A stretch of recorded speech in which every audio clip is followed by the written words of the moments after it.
Assalamualaikum warahmatullahi wabarakatuh. Kami dari kelompok 3 yang beranggotakan Imam Mawardi, kemudian Afini, Muhammad Anas, dan Elma akan mempresentasikan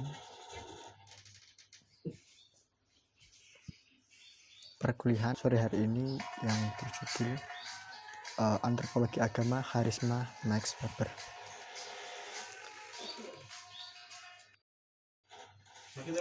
Pertama-tama, sebelum kita mendalami apa itu teori Max Weber, maka akan lebih baik jika kita mendalami tentang siapa Max Weber. Berikut kami akan paparkan sedikit biografi singkat mengenai Max Weber. Max Weber adalah seorang sosiolog modern kelahiran Erfurt, Jerman, tanggal 21 April 1864. Nama lengkapnya sendiri adalah Maximilian Weber. Berasal dari keluarga menengah ke atas.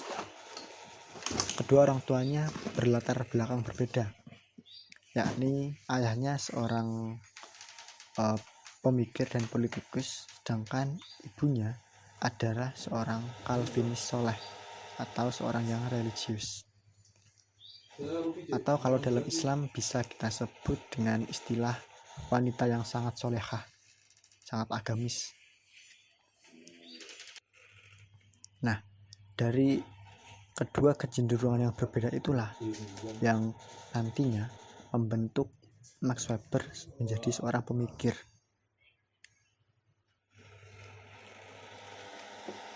Adapun tokoh-tokoh yang sangat berpengaruh pada pemikiran Max Weber adalah Karl Marx, kemudian Immanuel Kant, Nietzsche, Wilhelm Dilthey,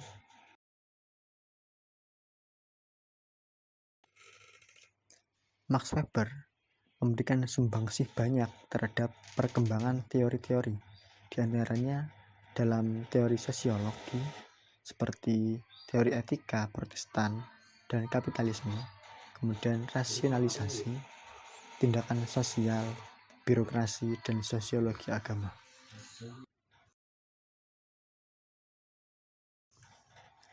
Secara bahasa, karisma menurut Kamus Besar Bahasa Indonesia adalah keadaan atau bakat yang dihubungkan dengan kemampuan yang luar biasa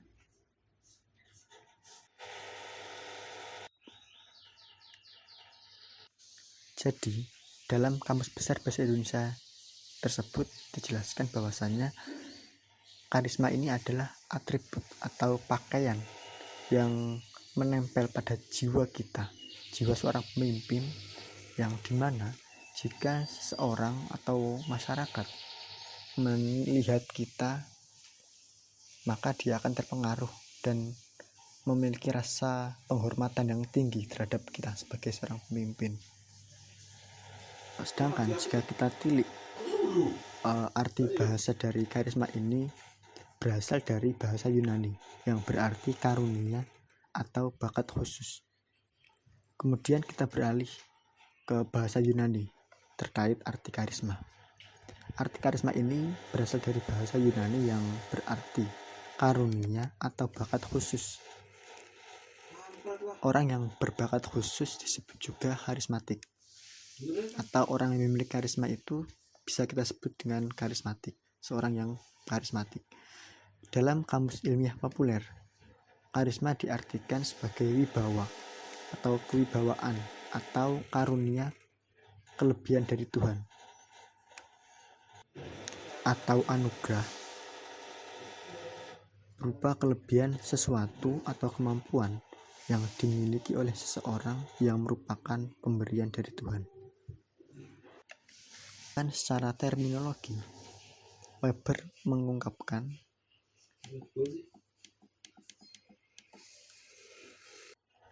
bahwa karisma adalah sesuatu sifat tertentu dari suatu kepribadian seseorang individu berdasarkan mana orang itu dianggap luar biasa dan diperlakukan sebagai orang yang mempunyai sifat-sifat gaib, sifat unggul, atau paling sedikit dengan kekurangan, atau paling sedikit dengan kekuatan-kekuatan yang khas dan luar biasa.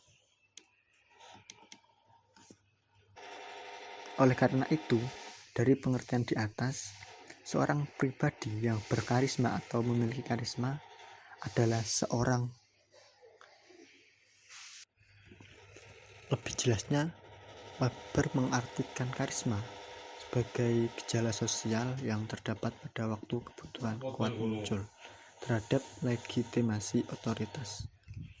Weber menekankan bahwa yang menentukan kebenaran karisma adalah pengakuan pengikutnya. Pengakuan atau kepercayaan kepada tuntunan kekuatan gaib merupakan unsur integral dalam gejala karisma. Karena karisma ini adalah pengakuan terhadap suatu tuntunan sosial. Dalam konteks lain, Weber mengartikan karisma sebagai sifat yang melekat pada seseorang pemimpin, dengan mengatakan pemimpin karismatik adalah seseorang yang seolah-olah diberi tugas khusus dan karena itu dikaruniai bakat-bakat khusus oleh Tuhan untuk memimpin sekelompok manusia mengarungi tantangan secara hidupnya. Weber juga mendefinisikan karisma sebagai suatu tenaga pendorong kreatif yang mengalir dengan deras melewati aturan-aturan yang telah tertanam, baik aturan-aturan itu adalah aturan hukum ataukah aturan-aturan tradisional yang mengatur suatu orde yang telah ada. Karena karisma ini merupakan sesuatu fenomena yang khusus dan tidak bisa dirasionalkan, maka Weber juga berpendapat bahwasanya karisma ini sebagai suatu kekuatan gaib atau keramat.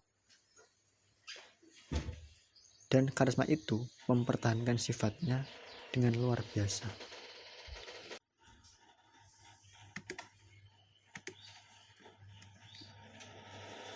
Nah, terkait karisma ini, menurut bagiannya dapat dibagi menjadi dua, yakni ada karisma positif dan ada karisma negatif. Nah, bagaimana cara kita membedakan antara karisma positif dan karisma negatif?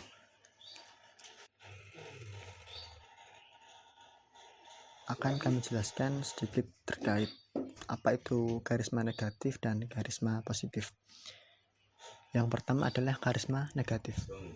Karisma negatif memiliki orientasi kekuasaan secara pribadi. Mereka menekankan identifikasi pribadi daripada internalisasi secara sengaja. Mereka berusaha untuk lebih menanamkan kesetiaan kepada diri mereka sendiri daripada idealisme.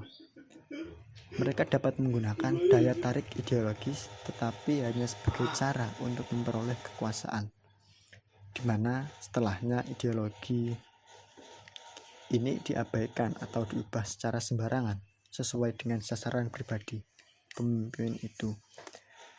Mereka berusaha untuk mendominasi dan menaklukkan pengikut dengan membuat mereka tetap lemah dan bergantung pada pemimpin. Otoritas untuk membuat keputusan penting dipusatkan pada pemimpin. Penghargaan dan hukuman digunakan untuk memelihara sebuah citra kepemimpinan yang tidak dapat berbuat kesalahan untuk membesar-besarkan ancaman eksternal kepada organisasi. Jadi karisma yang negatif ini karisma yang sering disalahgunakan oleh para pemimpin untuk mempengaruhi rakyatnya atau bawahannya untuk melanggengkan atau memperoleh kekuasaan saja. Sedangkan karismatik yang positif atau karisma positif adalah karisma yang memiliki orientasi kekuasaan sosial atau tidak berpusat pada diri sendiri. Para pemimpin ini menekankan internalisasi dari nilai-nilai, bukannya identifikasi pribadinya.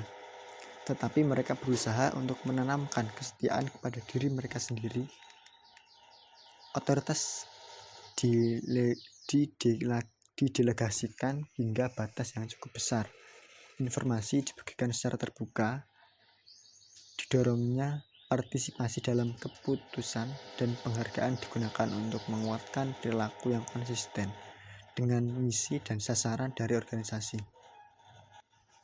Nah, jadi hasilnya kepemimpinan mereka akan semakin menguntungkan bagi para pengikutnya atau orang yang dipimpinnya.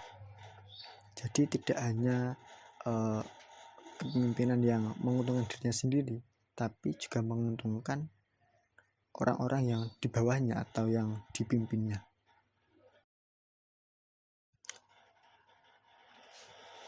Kemudian teori atribusi tentang karisma.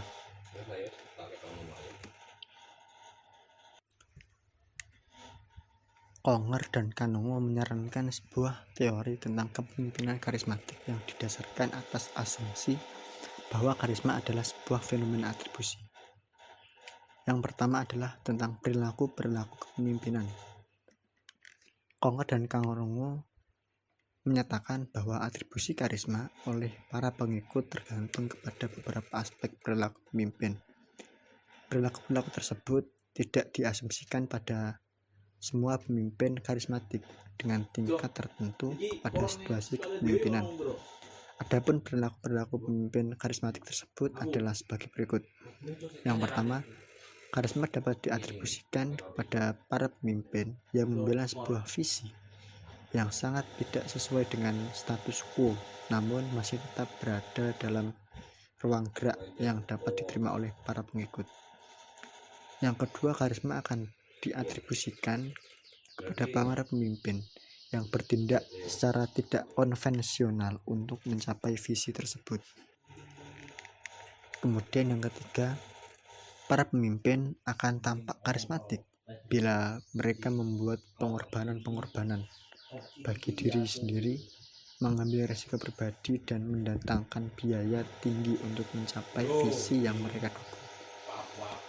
Keempat, para pemimpin yang tampak percaya diri dengan usulan-usulannya akan dipandang lebih karismatik daripada pimpinan yang tampak ragu-ragu. Kemudian yang terakhir, para pengikut akan mengatribusikan karisma kepada para pemimpin yang menggunakan personal power dan permintaan persuasif untuk memperoleh komitmen daripada para pemimpin yang menggunakan kewenangan atau kekuasaannya sebagai sebuah proses pengambilan keputusan yang partisipatif. Kemudian adalah karismatik pada pemuka agama. Karismatik dalam agama merupakan suatu atribut yang melekat pada diri seseorang. Karisma dapat bersumber dari keturunan atau cara fisik atau ciri fisik, kepribadian mulia, serta kelebihan khusus dalam pengetahuan keagamaan maupun pengetahuan umum yang dimiliki seorang pemuka agama. Pemenang yang karismatik akan dapat bertahan selama dapat dibuktikan kemampuannya bagi seluruh masyarakat. Misalnya saja dalam Islam sendiri ada nabi dan para rasul serta penguasa-penguasa terkemuka dalam sejarah Islam.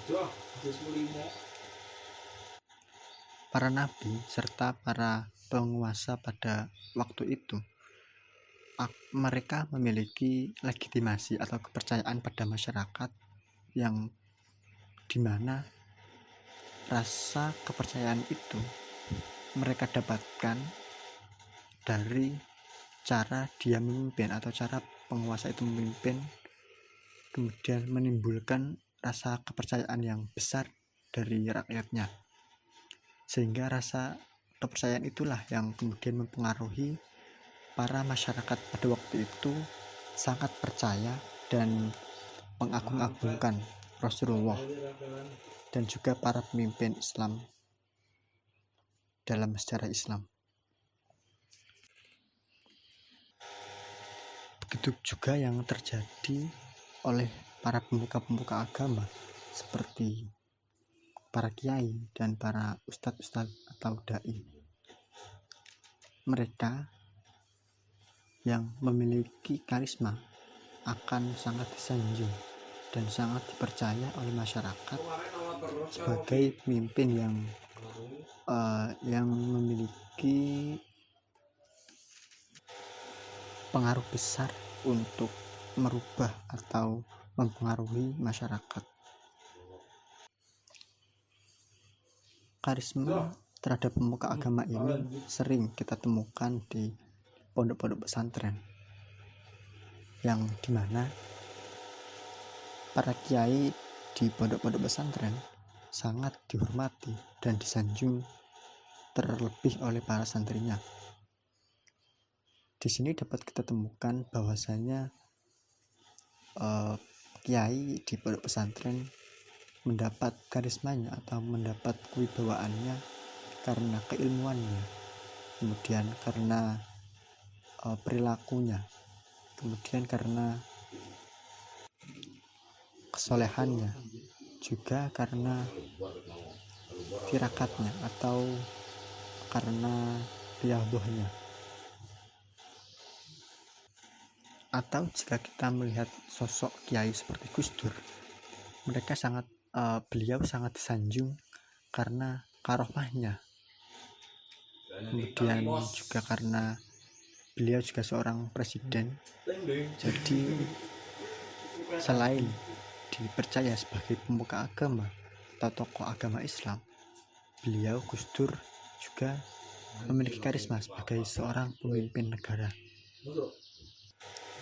Adapun pengaruh-pengaruh karisma khususnya bagi para pemuka agama atau para kiai di pondok pesantren adalah bentuk takdim santri atau bentuk penghormatan santri yang sangat luar biasa kepada para kiainya atau para ustadznya. Di antara bentuk-bentuk penghormatan itu adalah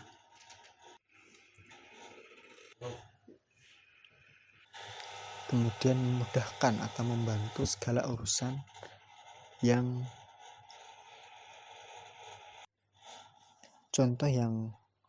contoh konkret yang sering kita temui di pondok pesantren adalah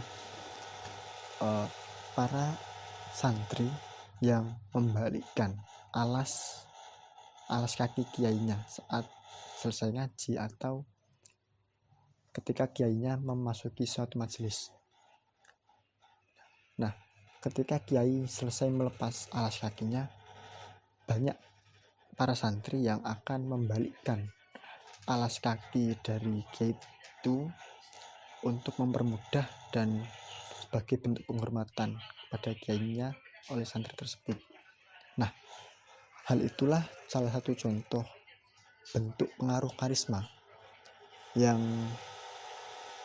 ada di pondok pesantren selain bentuk kepatuhan dan bentuk penghormatan. Maka dari itu, suatu karisma sangat penting dimiliki oleh seorang pemuka agama atau para dai yang hendak menyebarkan agama atau untuk mempengaruhi orang yang mendengarnya.